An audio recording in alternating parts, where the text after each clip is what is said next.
order deliberately. Honorable Mulder, please proceed.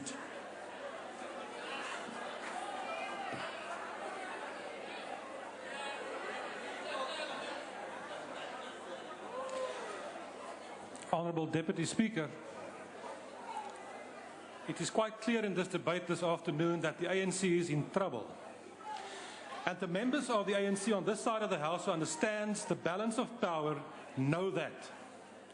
The ANC is seriously in trouble. If I look at the defence of the Honourable Minister this afternoon and the way that the ANC tries to disrupt the debate, you know what it reminds me of? It reminds me of the actions of the ANC when the Nkandla saga started. It was the same kind of attempt to unequivocally defend the president, and we all know where that ended. You're going to be sorry for trying to defend today the indefensible. The Honourable Minister comes here today and she says there's no crisis at SASSA. Those were your words, Honourable Minister.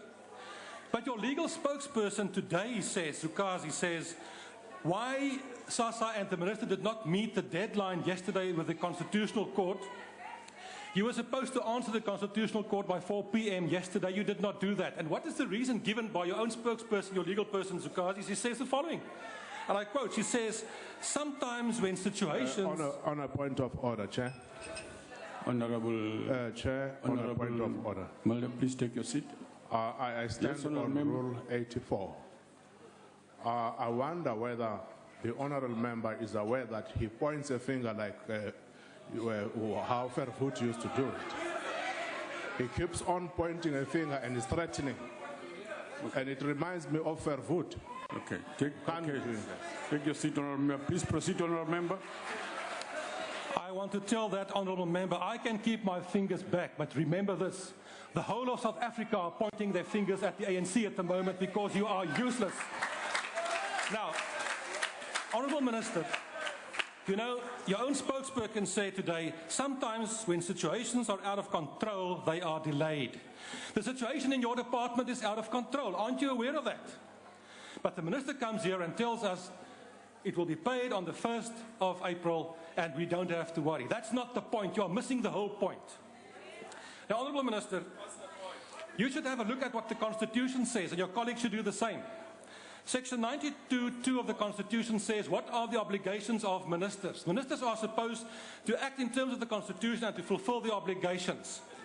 But the point is, and you don't understand, I'll try to assist you as well. The point is, it seems that we have ministers here. On a point of order, Chair. What are you raising on, honourable member? The honourable member is saying I'm useless, and that is offensive. No, honourable member, he didn't say that. I heard him. Yes, he said it. Take your seat. No, I heard him. Order. Proceed, honourable member. Thank you, Honourable Speaker. The Constitution expects you to act in a certain manner, but it seems that we have members of the executive here who think that they are only ceremonial ministers. There are no such thing as a ceremonial minister. Ministers to be picked up at the airport, to be driven in beautiful vehicles, etc. You are the political head of the department. You are supposed to take responsibility for your department, and you have failed. The fact is, Honourable Deputy Speaker, the Honourable Minister, as she is sitting there, is in contempt of the Constitutional Court, and she should be charged with contempt of court.